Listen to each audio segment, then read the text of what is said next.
Alright, it's time for Apocalypse. This is the second installment of the case study series, and this one is gonna hurt to make because I love Apocalypse, and as much as I love this champion, I cannot deny the fact that Apocalypse might have the greatest downfall in Mcoc history. You know, of course there's Blade, there's a few other champions, but Apoc's downfall from dominating the whole entire game, to be honest, to now being just a piece of history, it feels like.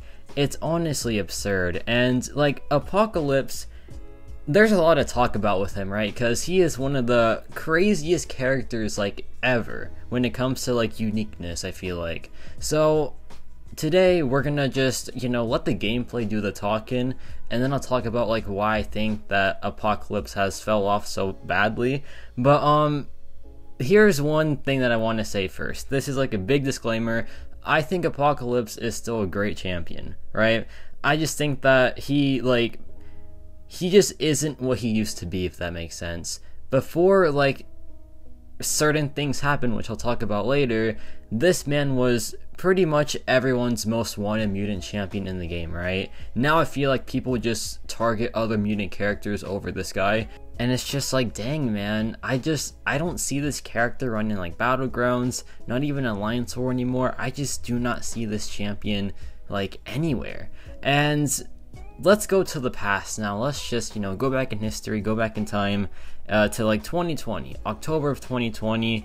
This champion was teased for the first time, and the hype was off the charts. Now while I'm talking, I'm going to showcase some Gauntlet gameplay, which is some pretty tough content, and he was the king of it for a while. So while I'm talking here, just enjoy these fights, and I'll commentate about them on and off. But so when Apocalypse was first introduced, it was a bit of a rocky start because his deep dive was just, I don't want to be mean, but it was very poorly done. It was such a bad showcase of Apocalypse, but when people actually played the character, they realized, oh wait, this character is actually broken, right? And why is he broken? Well, here's one example in this Mcoc fight. He had some of the craziest abilities in the game at the time, and to be honest, some of his strongest utility bits is still insane to this day. For example, you see that great icon on Apocalypse right now? That means that we're fully immune to Disorient. And that is still super unique, and I'm pretty sure, I am, not 100% sure, but I'm pretty sure that he is still the only champion that is straight up immune to Disorient. He just doesn't trigger it at all. And if you don't know, Disorient is one of the most annoying mechanics in the game because it stops your block efficiency, and it also just stops your abilities as well. It is really annoying stuff, and so to be immune to it, that is massive. That is absolutely massive. And Apocalypse with this full synergy team, he is just crushing it as well. This damage output's phenomenal. The fight times that he does in this video are honestly kind of insane.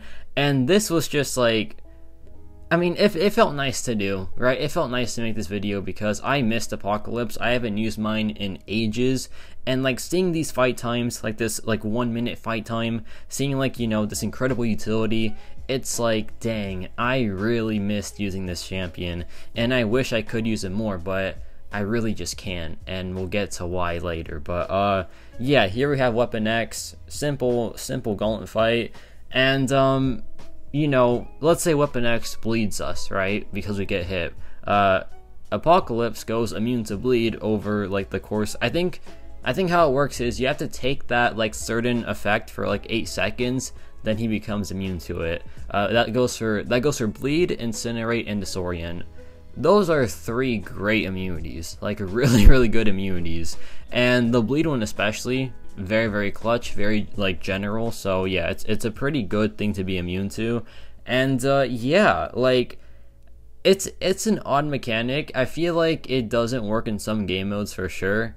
We can talk about that later. I guess I can mention it now, but Battlegrounds, for example, you have to take 16 ticks just about of bleed damage, which will lower your health a ton for sure, and that might cost you a Battlegrounds match. But it's a very good thing for questing because once you go immune to that effect, you are immune to it for the rest of the quest, which is, you know, massive, right? Like, let's say there's this Hard Knock Life path. You take one parry, disorient for the first time, it disappears after 8 seconds, and then what happens next? For the rest of the quest, the rest of the path, you are just immune to disorient, and that node becomes nothing now. That is so clutch. That is honestly insane, right? And that's why Apocalypse, like during his prime, was, I'll be honest, the most used quester. Like, he was used the most for honestly any single piece of content, whether it was like Gauntlet here or like just story questing or even like Abyss of Legends. This man did it all. Now, speaking of Abyss of Legends, it reminded me that, like, you know, I have synergies here, so let me explain. So, we have the Mr. Sinister synergy. This one gives him 4 charges to start the quest, and at 4 charges, he gains a ton of benefits. He is stun immune while attacking, he also can inflict a stun through block, he also gets, like, 4 prowess, which is a massive damage bump, and I also have the Professor X synergy, which gives us more special attack damage. I believe I also have the Strife synergy, which is one of the craziest synergies for Apocalypse. Now, what this does is, it basically gives him bonus like energy damage. Is it energy or is it physical? It's something, right? But those red numbers increase by about 25% per special attack use, and it stacks up to like a lot. It's like a lot of extra damage, and that's why for like these longer fights, for example Gauntlet or for like Abyss of Legends, he is insane because the damage output gets so high to the point where like he is just dishing out some insane SP2s and like SP1s. It is really good stuff. So yeah, that's why Apocalypse, so Strife came out in January of what? Actually, it came out like January what? 2021. Is he 2021? Yeah, he's 2021. So yeah, he came out January of 2021. Apocalypse was in October of 2020. So for like October through December, Apocalypse was still used a ton, right? Because his utility is just off the charts. But when you add that Strife synergy, it's honestly just unreal. And he becomes insane for like these really long fights especially, but he's still great without it, obviously, like he's Apocalypse. But yeah, here we have this Gauntlet Korg fight, and I forgot to mention this like in the first place. This is Gauntlet Korg. He is one of the toughest fights in the game. You could argue that he is the toughest fight in the game because he is just so annoying to deal with, but if there is like one hard counter to it, it is Apocalypse. Well, maybe Onslaught now, but we'll not mention him since we're in the past right now, so we have to just pretend that he doesn't exist. So yeah, he is like one of the best counters, Apocalypse that is, and he can like solo this fight, which is a pretty big deal since most champs just cannot solo this fight, and there's Apocalypse getting the solo, so you love to see it. And that was a pretty good time as well. Like, he is pretty dang fast for these fights. And here we have some just usual Act 8 questing paths. Apocalypse, like I said, is a phenomenal quester because you can like fit a full 5 team, like a full 5-member team, and that really does supercharge Apocalypse because Apocalypse gains plus 15% attack rating per mutant champion on his team. So if you have 4 mutant characters, that is plus 60% attack rating, which is massive, right, for any champion, but especially Apocalypse because with prowess characters, any attack bonus just supercharges them for some reason. Check out like Sunspot, for example. Like, it is insane like how much a mutant champion benefits from like increased attack rating. But yeah, Apocalypse, he is no different. He gets a massive benefit, and it is just honestly really clutch. And that's why Apocalypse was such a good quester, because usually if you put like a full mutant team, at the time in like 2020, the mutant class was the best class in the game, right? You could like fit Archangel, like Magneto Red, who else? Professor X. Like, you had this god squad of just mutant characters that could solo pretty much any piece of content by themselves. And then you add like Strife for like the long form pieces of content, and you have like this dream team of mutant characters. And for the longest time, this was all you needed for a quest. And Apocalypse was like the one doing I don't want to say like all the work, but he was doing most of the work because he is Apocalypse, right? His utility is unmatched. His utility lets him take like so many different paths in like story content. It is really just absurd. And yeah, that's why he was so dominant for such a long time, because story quest was all that mattered. And like Alliance War as well, you could fit like Apocalypse, Mr. Sinister, and then like one random mutant character like Archangel or something, and he's gonna solo like the entire Alliance War lane, to be honest, because Apocalypse just had that utility. He had that versatility. He was just such a powerhouse, and he kind of still is, to be honest. Like in Alliance War, I do still see Apocalypse used sometimes. So yeah, if you could fit like 2 quest members, like 2 like teammates, then he is still an absolute god. If you can fit like a full 5 team for Apocalypse, he is just a deity. Like, he is simply unreal, right? And it's like proven here with this fight. Like, the fight time's insane, the damage output's just wild. It is just super impressive stuff. And let's go to like 8.3. Let's take a look at like Apocalypse versus a modern mutant lane. Now this one is honestly pretty weird, and it does skimp Apocalypse, because modern nodes, they don't care about Apocalypse's abilities apparently, because there's this one node, I forgot what it's called, I think it's like Ethereal something, right? And it's, what it does is, it makes the opponent immune to like ability accuracy reduction, and like it just cannot be modified. Like, their abilities cannot be changed at all. So Apocalypse's Purify counter is countered actually in this fight, because he cannot modify their Purify ability accuracy, which is annoying, right? But it's actually good for Apocalypse in this scenario because of like the node here, because if a stun is purified, then he gets like this passive stun, and if you drop a special attack during this passive stun, it does some pretty insane damage output. So like, it doesn't matter here necessarily, but like for other nodes, that Ethereal node is gonna mess up Apocalypse big time.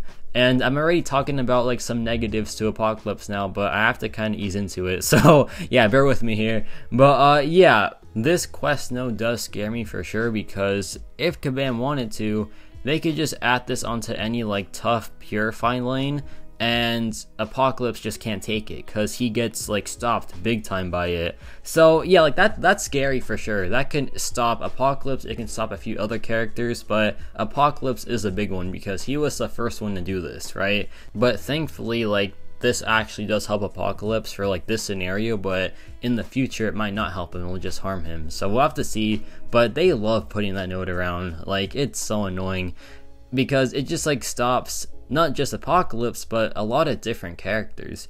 But that's just like questing these days, man. Like, there's always a way to stop some, you know, really good way of dealing with the quest node. But yeah, here we go in, and we have, you know, the passive stun on him, which is perfect. And here we drop another combo into a heavy attack to refresh that concussion. And yeah, so far so good here. We go for a parry now in a second, I believe. Yeah, there we go. Just gonna slow play this though, because I want to wait out the unstoppable, and I want to like time this perfectly with my SP2 as well. So let's just see what happens. And yeah, he's gonna go unstoppable now, no big deal, just gotta wait it out. And then here it's time to cash in, so we go for that, go for a heavy attack, drop the SP2, and it does some pretty good damage because of the quest node. So I mean, it does help him in this case, like I said, but it is something to look out for, and like something to, I guess, worry about as well. So here I get hit, that's fine. You know, we're used to that on this channel, so yeah, it's no big deal. But then I drop the SP1, and that does it. A very like interesting node set, because like it stops Apocalypse, but it also like helps him a bit, so it's weird. But here we have this whittle down lane, so basically you do less damage unless the opponent has 3 debuffs on them. And Apocalypse, once he's fully ramped up, inflicts like what, 4 debuffs that have a massive duration. But not only that, he has some bleeds on his heavy attack as well. And it's just crazy like how many debuffs this character has. But not only that, it's the combination of debuffs that is so unique, right? Like, what other champion has concussion, weakness, what's the other one? Poison, and also degeneration? No one. No one else has that combination. And this was why, like, for the longest time, back when Alliance Quest, was it map 7, I think? Yeah, map 7. Oh, that was a dumpster fire back then. When there's like this, what is it called? What's yours is mine node? Oh, that, okay. If you don't know what that node is, you are so lucky. So basically, it's did I forget it? No, I know it's about weaknesses, right? So whenever you like inflict a weakness, it, I think, gives like, it's so hard to explain. I think you have to have a weakness on the opponent to do damage, right? And you want to know what? Back then, pretty much no one had weaknesses, right? Like, only Apocalypse and I-Bomb had weakness. And if you didn't have one of those two champions, you are done for. So yeah, you pretty much had to have Apocalypse or I-Bomb or spend units to get that one, like, mastery that has it. So it's like, it's still really valuable, right? Like, because what if one day they just like bring that node back? I don't think they will, because it's a mistake. It's a terrible node that is so niche for no reason. So I hope they don't bring it back, but if they do, you want to know who the best counter is? It is Apocalypse, because look at that. A permanent weakness is just so clutch, and it makes him, yeah, the best option for it essentially. So yeah, man, like, his utility is so unique, and it's so clutch still to this day. Like the concussion as well, the degen damage, the poison, it's all very unique stuff. And now we have this Punisher on this Caltrops lane. This is just a simple mutant lane that Apocalypse crushes because he dashes back once, waits 8 seconds, and then there you go. That's a node just stopped completely. And that's for the rest of the quest, like I said. So it's very nice. It's very nice to like not to do it multiple times. Like some champions, they have like, not like, I guess something kind of similar to this, but it's not over the quest, it's just in that one fight, which does get kind of annoying, right? For example, Taskmaster, whenever he like gets a debuff on him, he can go debuff immune after like 9 of them, but it's not for the quest, it's just for like that one fight. So like that's where it's kind of right? And sorry Ham for like dissing Taskmaster, but like I have to make a point here. But for Apocalypse, it's a different story, since like once you do it that first time, you have it for the rest of the quest, which is honestly so clutch. And yeah, there I dropped the SP2, insane damage obviously, and we are just chilling here. And now I have this America Chavez fight, very straightforward. Like, just dash back, get the Furies going, and then you are absolutely chilling. Yeah, it's a very fun fight. And we got 5 Furies already. It's such a cheese fest, man, with Apocalypse especially, since he's immune to it, so we get the Furies instantly. But yeah, here I dropped the first SP1. Do I? No, I wait a bit, because I wasn't at 10 Furies, but now I'm at 10 Furies, so here I drop it. And yeah, this damage output is just insane, obviously. Like, it's supercharged right now. And like I said earlier, attack rating increases on prowess characters is just unreal. So point in case right here, because look at this damage output, it is simply hilarious. But now we have, I believe, this Jabari Panther, and this is a this kind of goes into like ways to counter Apocalypse over time, because Jabari Panther with her cleanse actually does stop Apocalypse, since Apocalypse has minus 100% purify ability accuracy. They introduce cleanse, which apparently isn't a purify, even though it states that cleanse purifies a debuff off of them, but for some reason Apocalypse doesn't counter that. So cleanse was like kind of put in to counter Apocalypse pretty obviously, and you know, it does work, right? But he still is good for Jabari Panther, just because Jabari Panther isn't a tough defender. Like, they put all their effort into the cleanse mechanic, but didn't focus on anything else for Jabari Panther, so it's like, didn't really work. Couldn't stop Apocalypse. It is what it is. Here we have this Freezer Burn lane. Pretty straightforward here, just have to get one tick, or like one incinerate on us, let it do its damage, which does suck obviously, but once it does its damage, we have immunity to it, so we're chilling. Like, it is annoying, like, having to take like some damage from the incinerate, but it's fine. It leads to like full-on immunity, so it's worth it, obviously. And like right here, we're immune to it already. One fight in, like not even 30 seconds in, I feel like we are immune to incinerate for the rest of the quest. So yeah, it's fun, it's nice, and I think it like, I'm pretty sure it fits Apocalypse like lore wise. I'm not too sure. That's why I imagine it's like that, or else like he would just be immune to it like at base, but I'm pretty sure it's a lore reason. So hey, I always appreciate some like good lore, like some good lore based abilities. I think some characters have, oh yeah, Spider-Punk, for example, like he gets increased attack rating per like label on him or the opponent, and it's because like he is a punk, so like he doesn't like labels. I think that's super cool. I think like little nods like that is just incredible. And by the way, Apocalypse has something like that as well, where I don't know if you know this, but when Apocalypse like has 4 charges, he gains a lot more mass. I'll put it like that. He is a lot bigger than like he is at 1 charge, and it's because like he just gets stronger per charge, so it like increases his size as well. And I didn't know that Apocalypse could like change his size, but that's pretty cool. I mean, to be fair, on the SP3 he like goes gigantic, I'm pretty sure, so that's honestly sweet. Like, this character is so cool, right? It's Apocalypse. Like, he is one of the most popular mutants ever in like comic book history, so it makes sense that like he is broken utility wise. And while he might have like, you know, aged not too well, he was still like the king for a very long time, right? So yeah, here we drop the SP1, and it's of course doing great damage as expected. And yeah, this fight already feels kind of over, because like once you have that first like SP1 going, and you like know that the opponent's pretty much done for, it's just chilling from here, man. You're just like absolutely chilling. So yeah, here we go in, drop a combo into the SP2, and it is so much overkill. Like, look at this. Yeah, still like 3 hits left, and he is just done for. A very, very fun fight overall. Alright, it was fun talking about, like, you know, his prime, but it's time to talk about the downfall of Apocalypse.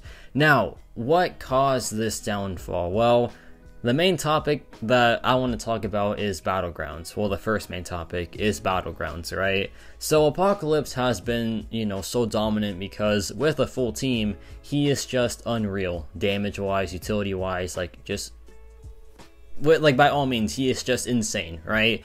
But when it comes to Battlegrounds, that's when things change big time, since you don't start with like your full 4 charges because there's no Mr. Sinister there, and you just have to do very mediocre damage, and honestly it's to the point where like he times out versus even the simplest skill defender. This is what made Apocalypse lose so much value when like Battlegrounds came out, because since Battlegrounds is so important and still is very important, if you can't do well in there, then you don't get ranked up anymore by like most players, right? And like you kind of just get forgotten over time. So that's why Apocalypse just hasn't been used like anywhere, to be honest, since it kind of all just stems from Battlegrounds, really, because people use their Battlegrounds attackers for story content now, since it's so straightforward. People use their Battlegrounds attackers for like endgame content, since they usually do work for that as well. So there's just no need for Apocalypse as it stands. And main topic number 2, endgame content format. So, you know, like the whole, you can only use like one character in Battlegrounds, that's the same thing for some endgame content as well. For example, Winter of Woes, you can't use a whole team, you have to use just Apocalypse, right? For like that, like for the first couple of weeks anyway. And for that reason, that's why Apocalypse just isn't really good there, since you can't ramp him up, you can't get his 4 charges, and he becomes like an absolute wet noodle. So that's why he's not used that often in endgame content anymore, since you can't really utilize him to his fullest. And additionally, a full mutant team just like isn't as good as it once was, so it can't even cover like every piece of endgame content. Like, I think a full mutant team can't even do Winter of Woes abs, man, for example. So yeah, it's like rough. It really is rough, and there's just like too many ways to counter Apocalypse now, since Kabam isn't like, you know, focused on trying to help him. He's just kind of drifting, I feel like. And speaking of like battlegrounds, main topic number 3, just meta defenders and like tech attackers. I was gonna say, like, before I thought about this topic, that if there was one saving grace for Apocalypse, it is his defensive value in battlegrounds, but as it stands right now, there really just is none for Apocalypse, since the tech attackers are just absolutely broken. For example, Iron Man just crushes him. Shocker, one of the best options for him, just makes him an absolute joke. Shuri, one of the safest options, just like finishes with a full yellow bar. So it's like there isn't even a need for like Apocalypse on defense anymore. So it's like, why put him in your battleground stack? And then it goes down to like, why even rank him up in the first place if like he just doesn't have a use in one of the most important game modes ever. And yeah, speaking of like defenders, he just doesn't really cover he doesn't cover that many defenders anymore, I feel like. In like battlegrounds especially, like he's too slow for Bullseye, he's too slow for like pretty much any defender that isn't a mutant one, and like even the mutant defenders he isn't too good for. Like for example, 7-star Domino, Apocalypse just cannot take that. He cannot take it well, and he cannot take like Onslaught well either, since he's a metal character. So it's just like there really isn't a use for Apocalypse like anywhere in the game. Of course, like questing is still fun, but I feel like 7-star champions just are the new questers, since like there's so much, you know, stronger stat wise and everything. And I forgot to mention this, but like Necropolis, for example, Apocalypse was gonna potentially be one of the best options, but there's just better now. Like there's just stronger champions that are not only good for that piece of content, they're great in battlegrounds as well, or they're named Aegon. So Apocalypse just doesn't cut it for like any new endgame content. He just isn't good for battlegrounds, which is super important. He's not the best for like meta defenders either. So I just feel like Apocalypse had a great run, but I think it's time for him to finally rest. And you know, it was just a really like dominant run from like 2020 to up until now, I guess. But yeah, I think we gotta appreciate Apocalypse and like everything that he brought to the game. He saved the mutant class with the Horseman ability. So yeah, man, Apocalypse, he was an MVP for such a long time. Now I want to expand on something while I do these boss fights here. Apocalypse saved the mutant class. Like, that is a fact. He saved it from whatever the heck it was before his release, because I forgot to mention this throughout the entire video, but Apocalypse has access to the Horseman ability. Now what this does is it gives a mutant character just so many different things. It gives them unblockable, it gives them like extra prowess, it gives them extra ability accuracy. It is one of the craziest like just bumps to any champion that you could like give, and it applies to any mutant champion, and some mutant champions get extra benefits from like a synergy, so it can be unreal for some characters. Like Horseman Archangel was the strongest mutant champion in the game at a time. It was unreal. It was simply unreal. Horseman like Gambit is still to this day one of the best cheese characters out there. Horseman Sunspot just like being permanently unblockable, so hilarious. Who else was like an insane horseman? Horseman Storm was a deity at the time, because like she just had probably the best overall DPS in the game, like in long fights. She might still have that, to be honest, now that she's a 7-star champion and can be rank 3, but yeah. Also like Horseman Psylocke made her like a lot better, right? And like it just upgraded these champions that just like weren't really used as much before. And like that's why it saved the mutant class, because you now have this ability to like make any mutant what feels like, you know, twice as strong. And yeah, like that's why he was so good, because if you don't feel like using Apocalypse, you can just put his horseman on someone else and use that champion, and they're gonna be like I said, twice as strong. It is actually insane how good that mechanic was. And yeah, that fight was also very clean. That was like under 2 minutes. And here we have this anti-venom boss. It has Hard Knock Life, so that like means we get to be disorient immune. Really fun. And yeah, like Hard Knock Life is one of the most annoying nodes out there. There's also this other one, I forgot what it's called. It's so annoying. It's like whenever you dash back, you get like this timer on you, and if the timer expires, or like if you do it again like during the timer, like if you dash back during the timer, you get a disorient on you, and it's like a really potent one.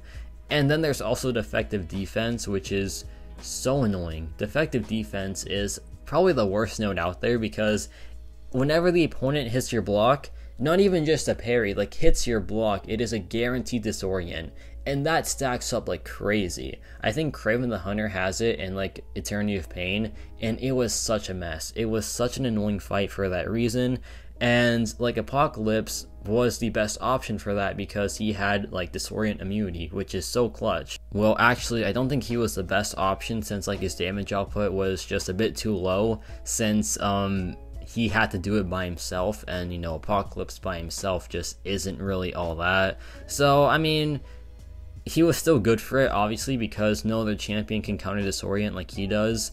So it's still like a really good ability, don't get me wrong. Like, it's still very, very helpful, and it's a timeless ability for sure.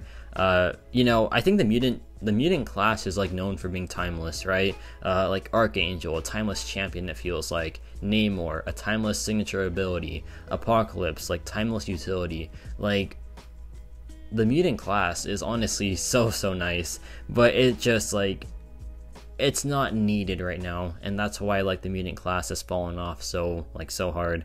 But yeah, here we go for just like one more SP1. It should do the trick, and then that'll be game over essentially, right? So yeah, here I drop it, and look at this damage output, just incredible stuff.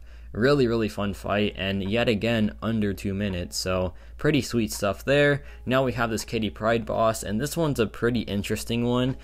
Kitty Pryde, it's a fun fight because like Apocalypse goes Incinerate immune, right? And with Kitty Pryde here, one of the most annoying things about her is that if she gets too many prowess, if she drops the SP1, it incinerates you through block, which is super annoying, obviously. But this like quick spark node actually gives us some like incinerates, right? Or not some incinerates, it gives us one incinerate, and it's not a ton of damage, so like it doesn't really cost anything to like, you know, tank it. But yeah, once that ticks for 8 seconds, we're immune to it, and we can now counter Kitty Pryde pretty safely. Of course, it's still Kitty Pryde, so you have to watch out for that phase, but once you deal with that, you're pretty much chilling. So yeah, here I go for the parry. It fails, which is fun, but I know why it failed. There's like this node called Hot and Bothered, where whenever you're incinerated, your defensive ability accuracy is just like shut off completely. So that's not fun, and it makes this fight a bit more annoying, but it's still like manageable for sure.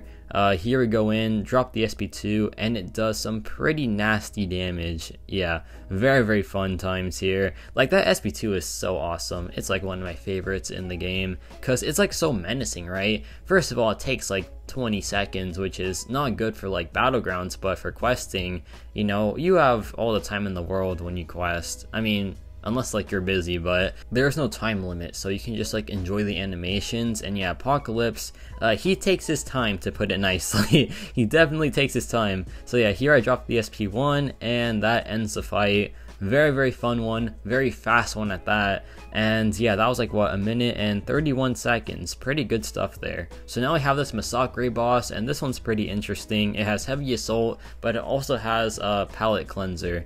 So what that does is he gets like a cleanse passive very often, and like I said before, cleanse actually does counter Apocalypse. Don't know why it does it, but you know, I'm not gonna complain about it. It's like whatever, right?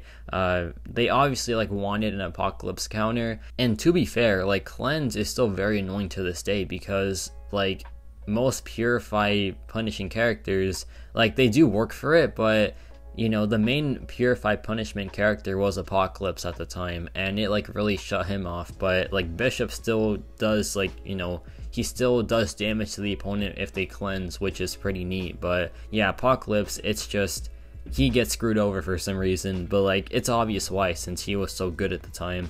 But yeah, here he drops the SP1, no big deal.